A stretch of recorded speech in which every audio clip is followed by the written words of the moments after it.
Voilà, vous êtes le bienvenu sur Debout Congolais TV. Merci à vous tous qui avez choisi cette plateforme pour partager l'actualité de la République démocratique du Congo. Merci pour cette marque de confiance. Merci pour votre fidélité à cette chaîne et surtout la confiance que vous faites à votre humble communicateur Samba Olonga Justice Mochamesu des pères et de mères.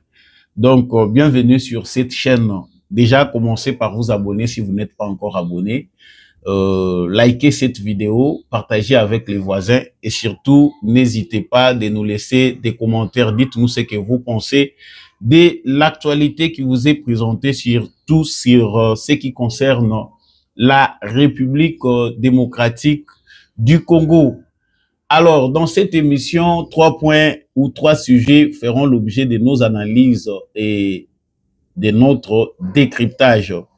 Il s'agit premièrement de cette visite de M. Maxime Prévost, vice-premier ministre et ministre des Affaires étrangères du Royaume de la Belgique. Il s'est fait qu'à propos de la démarche qu'il est venu faire auprès du gouvernement congolais, il s'est prononcé sur ces questions d'actualité qui défrayent la chronique en République démocratique du Congo.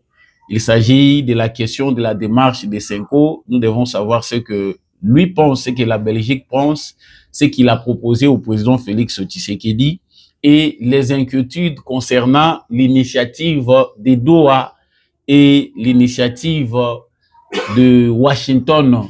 Donc, Bruxelles émet quelques doutes par rapport à l'aboutissement heureux de cet accord entre Washington et Kinshasa.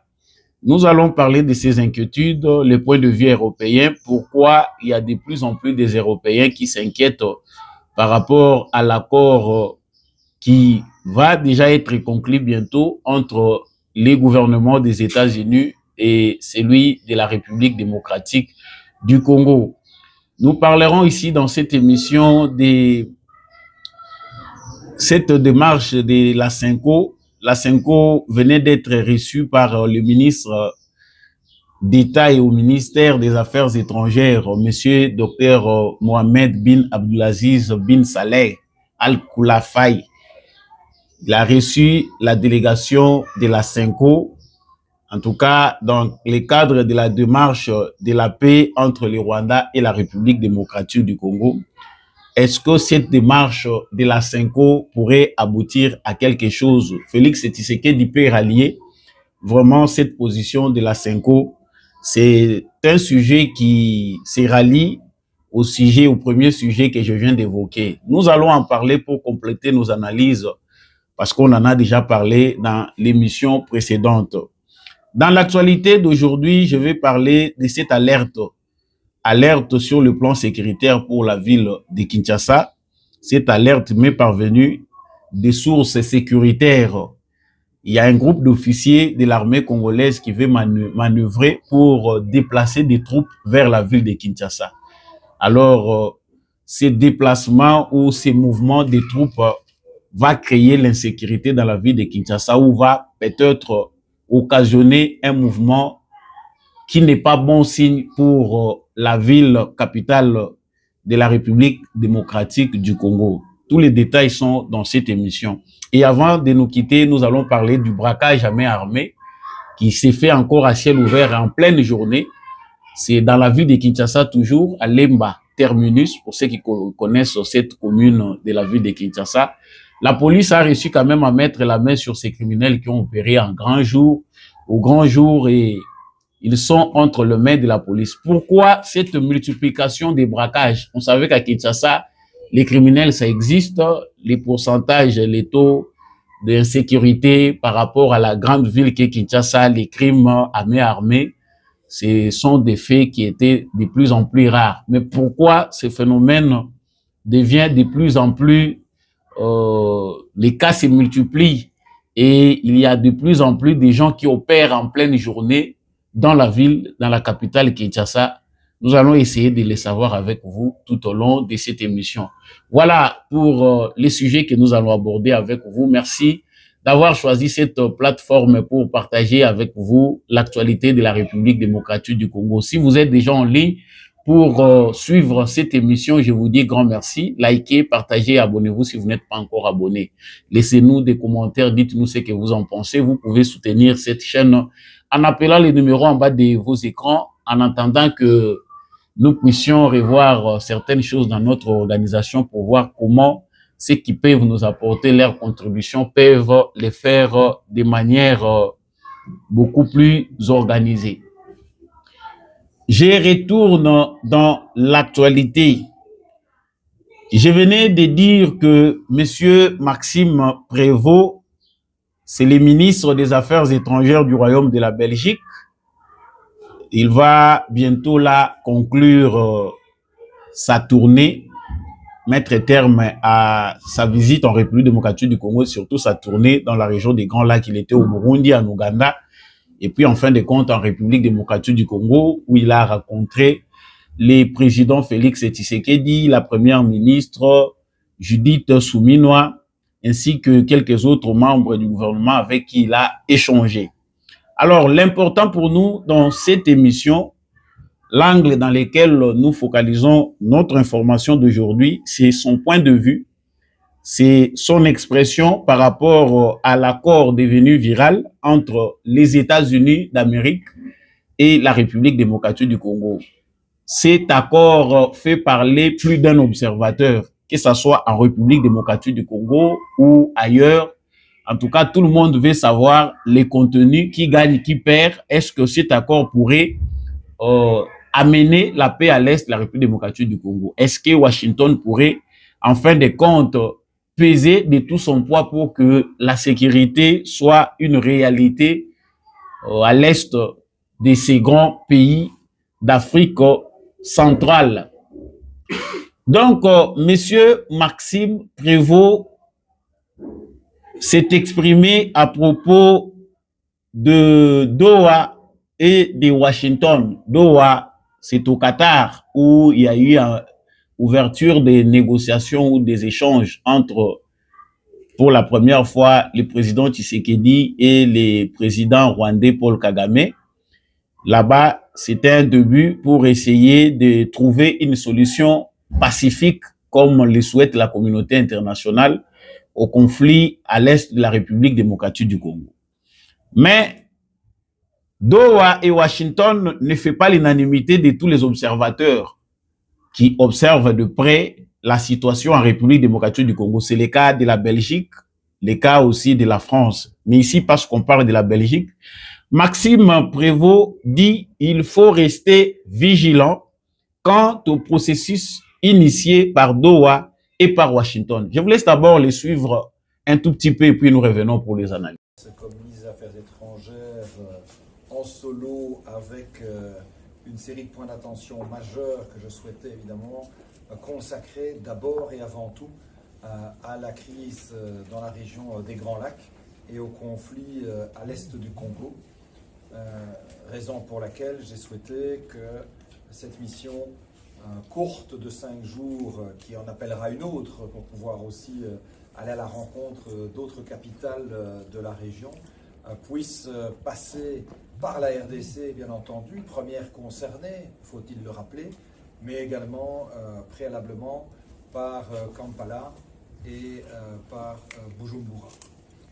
Pourquoi d'ailleurs l'Ouganda et le Burundi? Pour une raison assez évidente.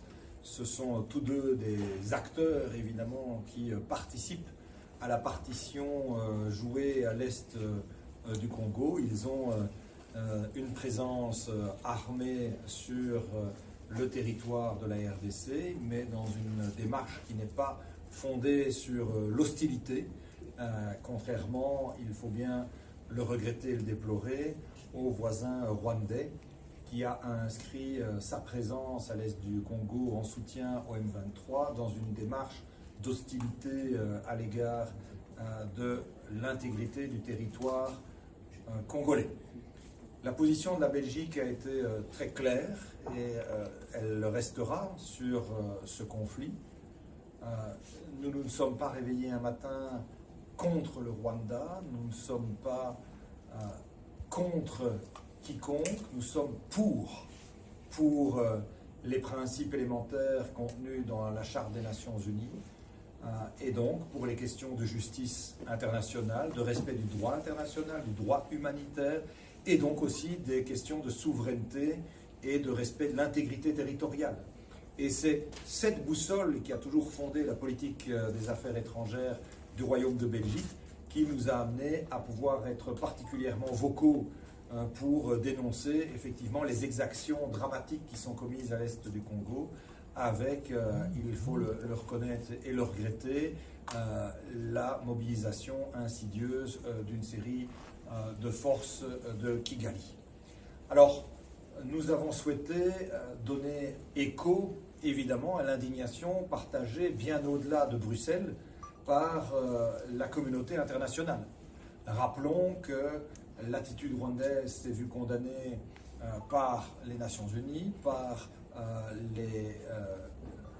l'Union UK, la Grande-Bretagne, excusez-moi, également par le Canada, par les États-Unis et bien entendu par l'ensemble des 27 États membres de l'Union européenne qui ont souhaité d'ailleurs matérialiser cette contestation et cette condamnation par l'adoption, il y a quelques semaines, de mesures de sanctions ciblées à l'égard de personnes physiques ou morales du Rwanda. C'est peu de dire que la démarche a été peu appréciée. Voilà. Là, vous l'avez suivi de vous-même. La crainte exprimée à travers ces quelques lignes, c'est une crainte qu'il partage avec certains Congolais, qu'ils soient de l'opposition. D'ailleurs, pour la plupart, ceux qui pensent que cet accord n'est pas au profit des Congolais sont pour la majorité des opposants politiques. Mais dans l'ensemble, le peuple congolais qui a pour souci le rétablissement de la paix sur toute l'étendue de leur territoire veut et soutient cette démarche dans le seul objectif qu'il ramène la paix.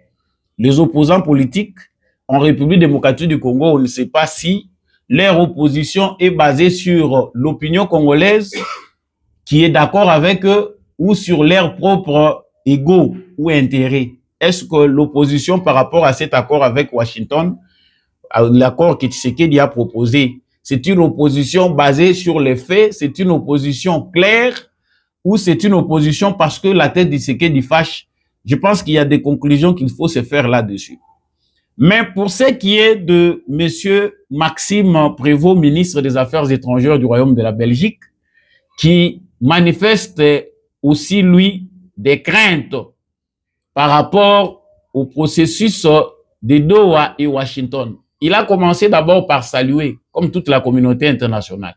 Mais il pense qu'il faut demeurer vigilant parce que l'accord entre la République démocratique du Congo et les États-Unis risque de servir que les États-Unis lui ouvrir un couloir uniquement pour exploiter les minerais de la République démocratique du Congo et en fin de compte, la RDC va être sans paix. Ce qui est tout à fait logique parce que les États-Unis d'Amérique qu'on connaît, c'est le même pays qui a observé pendant plus de 30 ans ou 30 ans aujourd'hui, comme les Européens aussi, la dégradation de la situation sécuritaire à l'est de la République démocratique du Congo.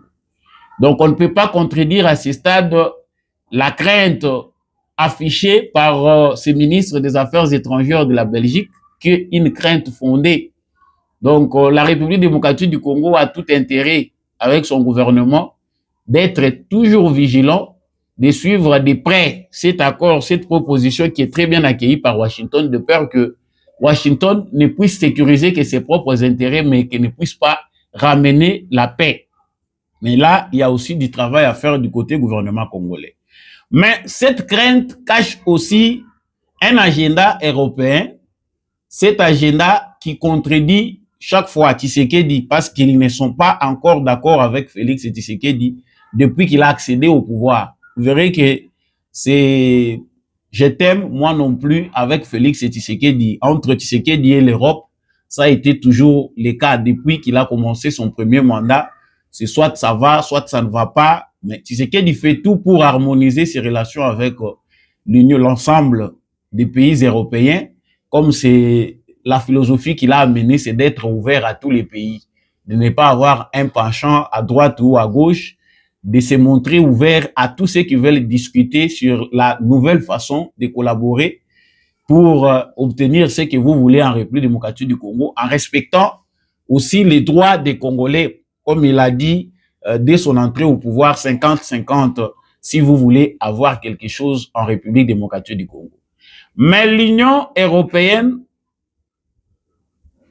qui craint cette inquiétude, qu'il pense que les États-Unis, qui suscitent beaucoup de doutes côté de l'opposition, les mines du Congo en échange de sécurité, cette position est partagée par les opposants. Les États-Unis sont engagés pleinement dans la paix.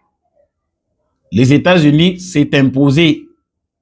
Et c'est bien clair que après avoir eu le temps de soutenir ces processus initiés de gauche à droite, on l'a vu, que ce soit à Luanda, les États-Unis étaient toujours impliqués, il y avait des déclarations, que ce soit à Nairobi, partout où les processus sont passés, les États-Unis ont observé et ont soutenu.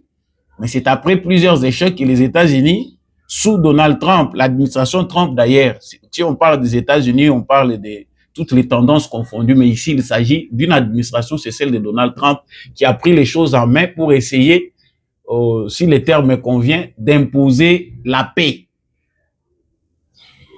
C'est un peu ça la logique. Mais l'Europe voit aussi ses intérêts. C'est que les gens ne comprennent pas ce que la carte américaine est maintenant prépondérante. Les Américains ont compris ce que veut Tshisekedi et ce que veulent. Et ils sont en train de travailler toujours dans la logique internationale qui veut que la solution à l'est du Congo soit une solution pas militaire, mais une solution pacifique, diplomatique, qui doit passer par le dialogue. Voilà ce que veut la communauté internationale. Et Washington veut maquiller cela à ce qu'il puisse y avoir une solution, bien qu'imposée, parce que c'est de la force que cela s'est fait. Sans cela, le président rwandais, on a vu comment il a sapé certains efforts qui ont été fournis pour ne pas se représenter ou se présenter au rendez-vous. Donc, il y a un conflit d'intérêts entre les Européens et les Américains sur base de ce qui se passe en République démocratique du Congo. Les Européens, pour eux, ils sont plus focalisés maintenant dans une démarche interne où ils manipulent ceux qui se disent opposants congolais. J'ai essayé de lire cette assertion ou bien dans la déclaration du ministre des Affaires étrangères de la Belgique, c'est qui est aussi la pensée européenne. Il dit, j'ai donc plaidé, il dit par rapport à la démarche de la CENCO, j'ai donc plaidé qu'il puisse y avoir une attention réservée et donc aussi une écoute à l'initiative des évêques et qu'il puisse y avoir une audience qui leur soit offerte par le président de la République. Je lui laisse les soins d'en analyser l'opportunité. Là, c'est quelque part un parrainage. La démarche de la CENCO veut qu'il y ait un acquéreur, quelqu'un qui peut peser diplomatiquement pour que cela soit effectif au niveau national. Nous l'avons déjà dit davantage dans plusieurs émissions que les démarches, la CENCO et le président Félix Tshisekedi sont diamétralement opposés. Donc la démarche de la CENCO, il est bien clair qu'elle ne peut pas être acceptable par Tshisekedi vu la position de la CENCO et les déclarations récentes ou les révélations de l'un de responsables des confessions religieuses qui avait assisté à ce qu'avait dit l'abbé Donatien Cholé, qui est secrétaire de la CENCO, ne peuvent pas pousser Félix Tshisekedi à faire confiance à la CENCO comme un organe neutre pour essayer d'amener les choses dans le sens où ils veulent, c'est-à-dire créer un dialogue national en vue de la cohésion nationale. En tout cas, tout, sauf la CENCO et l'ECC, parce qu'ils se sont avérés être des structures, à travers leur structure, ne pas être neutres vis-à-vis du pouvoir de Félix Tshisekedi. Et par contre, il y a même des éléments qui démontrent aussi que le même responsable religieux qui aujourd'hui veulent être au centre pour essayer un peu plus clair d'amener à la cohésion nationale, dès le premier mandat de Félix Tshisekedi, ils ont toujours été contre sa gouvernance, contre son élection. Et le deuxième mandat même, c'est la même chose.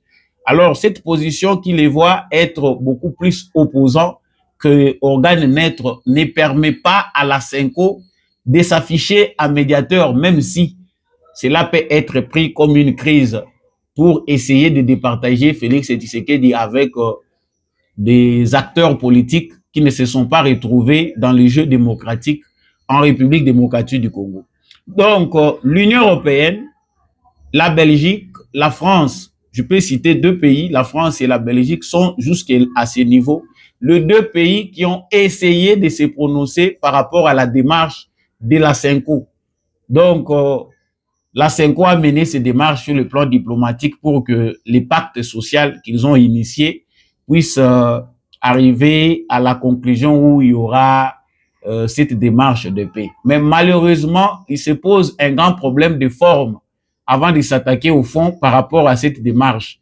Est-ce que cette démarche vise à mettre fin à l'agression de la République démocratique du Congo par le Rwanda? Si cela est le cas, pourquoi les évêques ne soutiennent pas clairement la position des Nations Unies, celle des autres États qui veulent que le Rwanda retire ses troupes de l'Est de la République démocratique du Congo?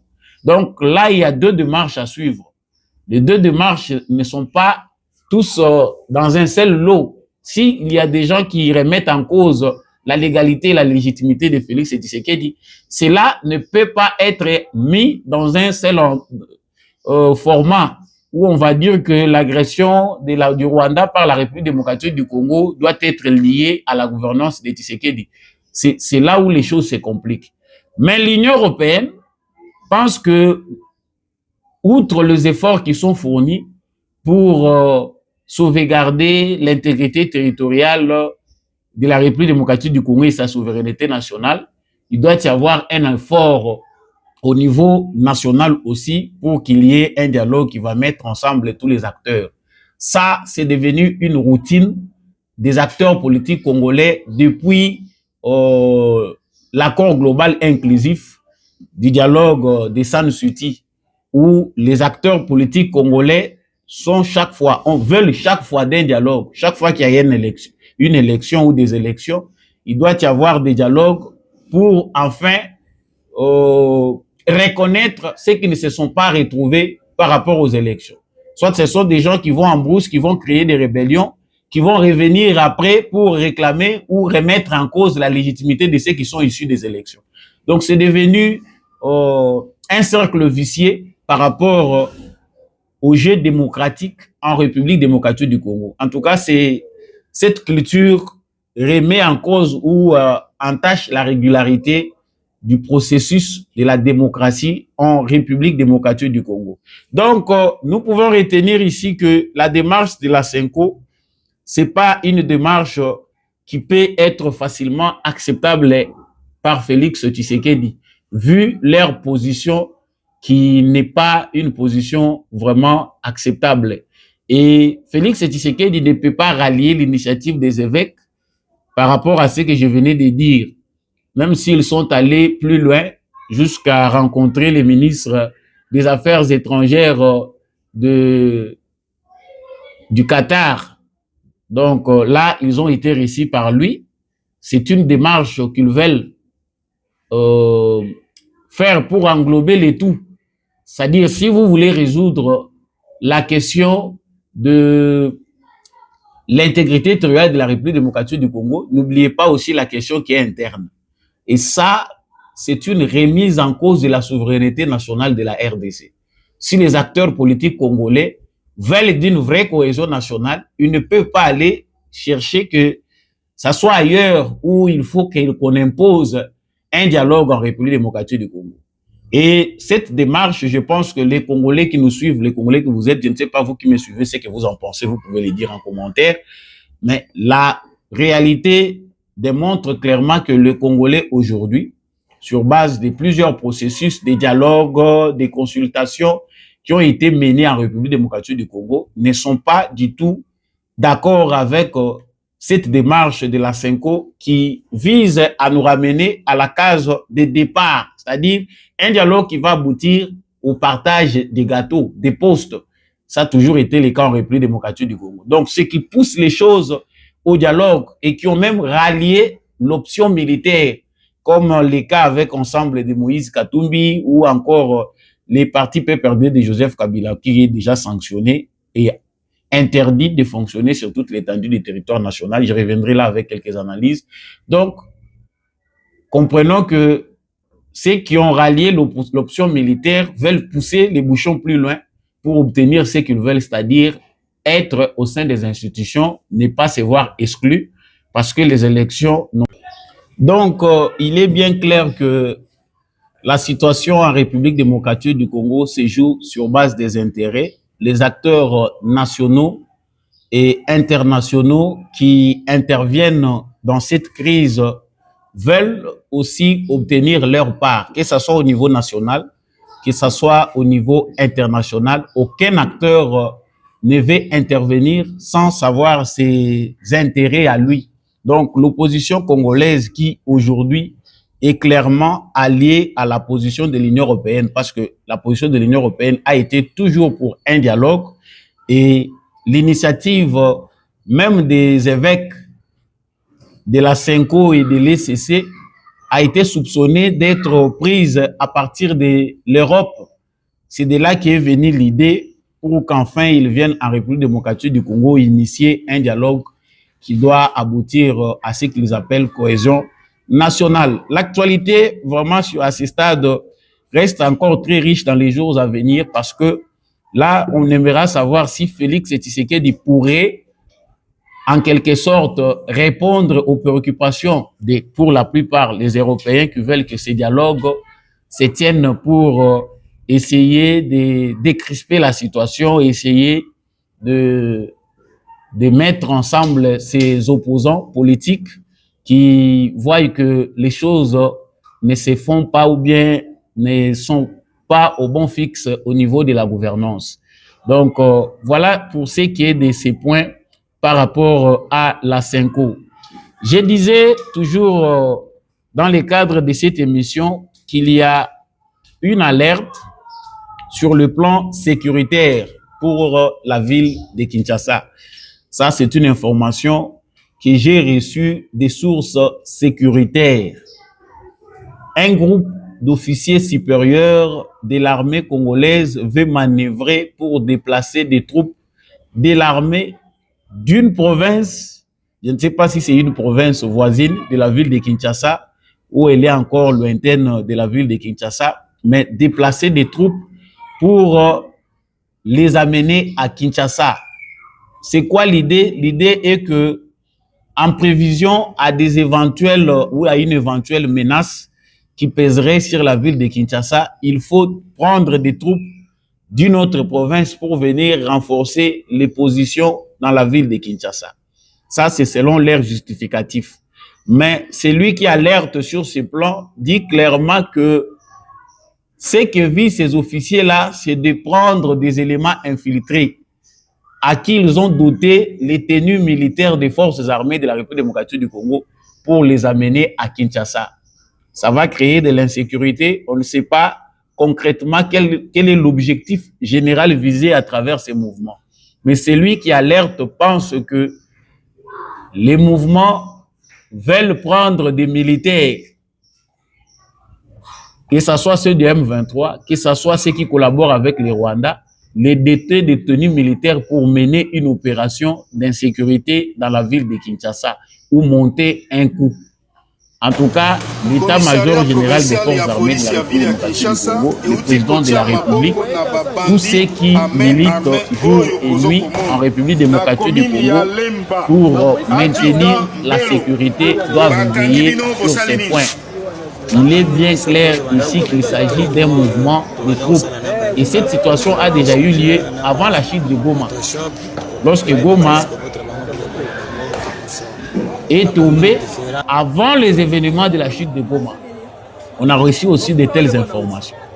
On a fait déplacer des commandos qui ont quitté ici la ville de Kinshasa pour aller être sacrifiés dans la ville de Goma alors qu'ils savaient qu'ils devaient replier, quitter la ville de Goma. Jusqu'aujourd'hui, on voit il y a des jugements qui se font, des militaires qui sont arrêtés pour haute trahison, pourquoi ils n'avaient pas prévu, pourquoi ils ont fui, lâcheté et tout ce qu'on raconte. Ils ont pris les téléphones. C'est mieux de prévoir que de guérir. Et là, nous parlons, nous savons ce qui se passe dans la ville de Kinshasa. Chaque fois qu'il y a des mouvements suspects, il y a toujours des éléments qui précèdent ou des actes qui précèdent un événement à venir. Il faut veiller sur la sécurité de la ville de Kinshasa. Voilà, moi j'insiste, c'est l'information que je réussis. Ils veulent déstabiliser la ville de Kinshasa. Kinshasa est visée parce qu'ils savent que Kinshasa c'est la capitale. C'est là les sièges des institutions. C'est Kinshasa qui fait même qu'il y ait résistance sur le plan national. Alors ils ont bien juré de faire ces mouvements-là à partir de Kinshasa, un mouvement qui peut paralyser la ville de Kinshasa à 20 millions d'habitants. Et c'est pas pour la première fois que cela ait lieu, mais il faut toujours veiller pour que cela n'arrive pas. Je remercie tous ceux qui nous informent et qui veulent que chaque cabale, tout ce qui se passe soit mis à découvert. Donc, veillez avant qu'il ne soit trop tard. Nous publions ici dans notre actualité sur notre plateforme pour alerter les responsables, ceux qui peuvent travailler pour que cette aventure n'ait pas lieu, c'est sauver des vies. Il y a aussi des politiciens ici à Kinshasa qui sont au courant de ça. Des politiciens, soit de l'Union sacrée, les autres sont proches de Joseph Kabila. Ils connaissent l'affaire. Et c'est pas pour rien qu'on a arrêté des tenues militaires ici dans des ballons de friperie. On a arrêté des tenues de la garde républicaine à partir de au Katanga, j'espère. On a arrêté des tenues militaires ici, on a intercepté de colis avec des tenues militaires de la garde républicaine. C'est à prendre avec beaucoup d'importance parce que la sécurité de tous les pays ou de toute la province en dépend.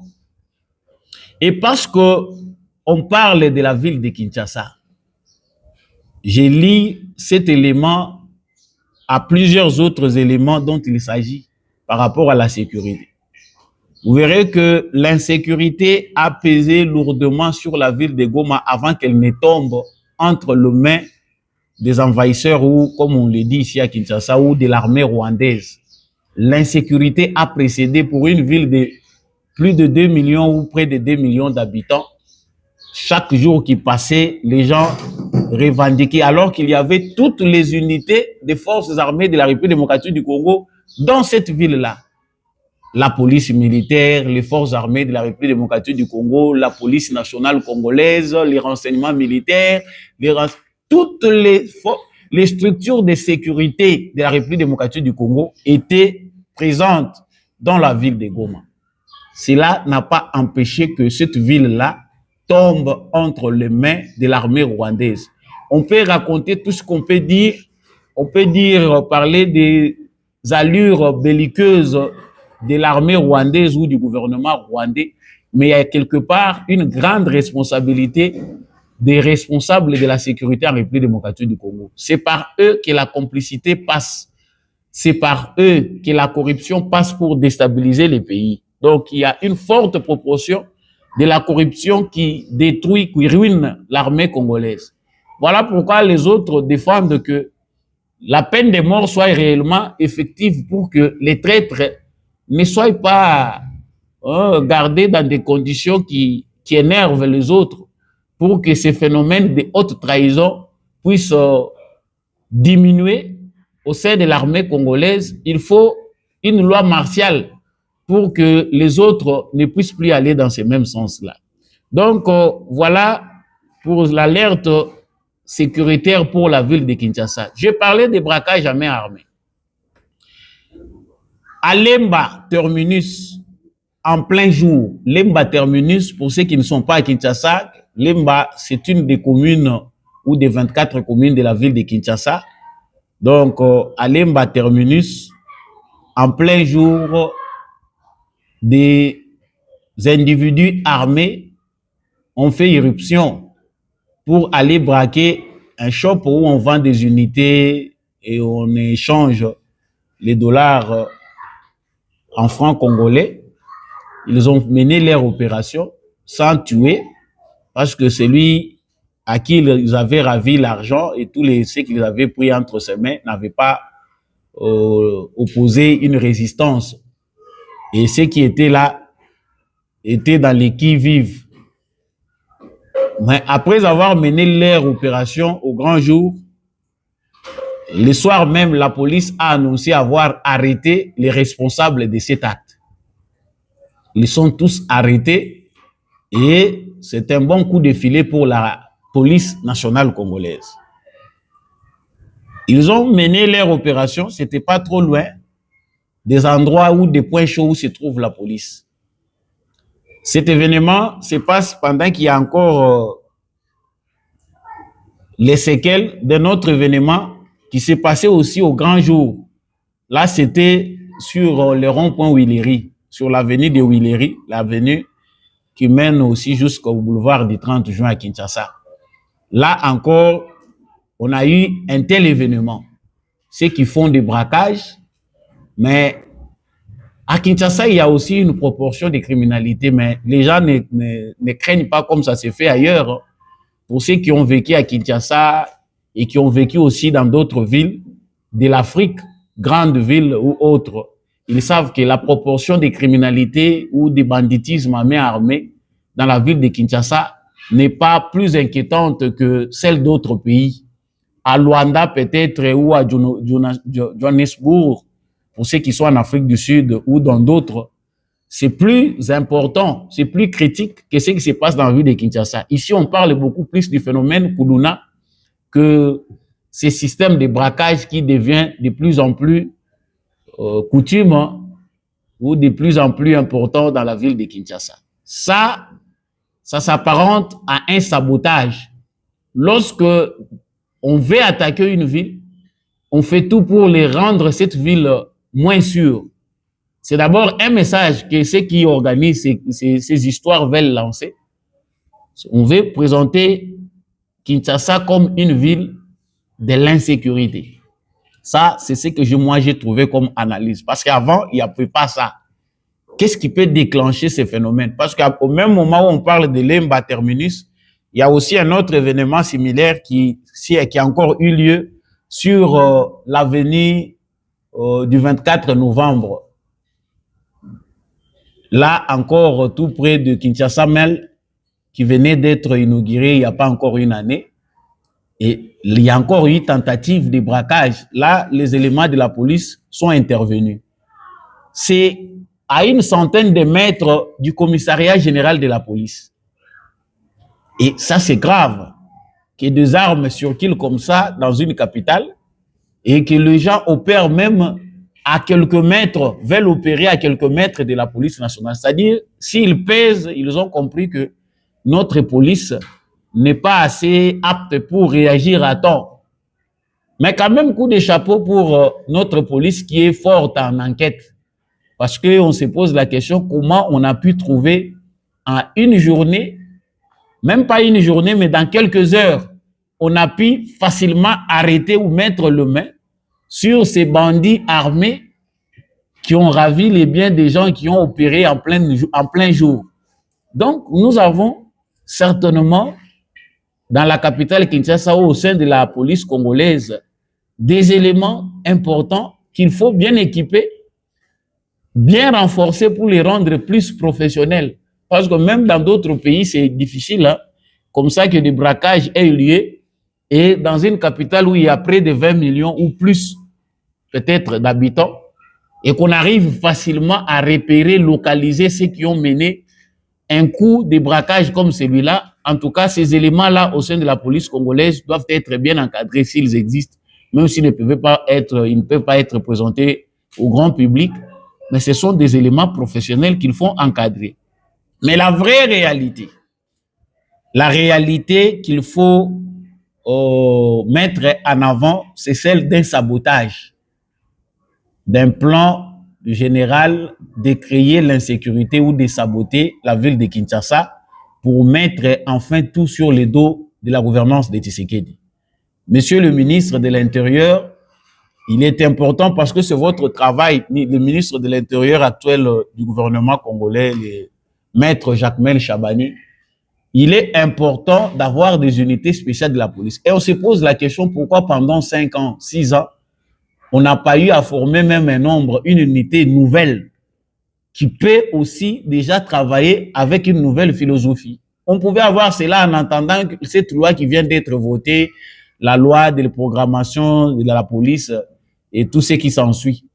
Tout ne peut pas toujours être fait avec de grands moyens ou de manière générale. On pouvait avoir, même pour la ville de Kinshasa, déjà même 2000 ou 3000 policiers bien formés, de nouvelles recrues avec de nouvelles mentalités qui interviennent dans des situations particulières pour essayer déjà de remonter le niveau par rapport à cette critique qui revient de temps en temps sur la professionnalisation de la police en République démocratique du Congo.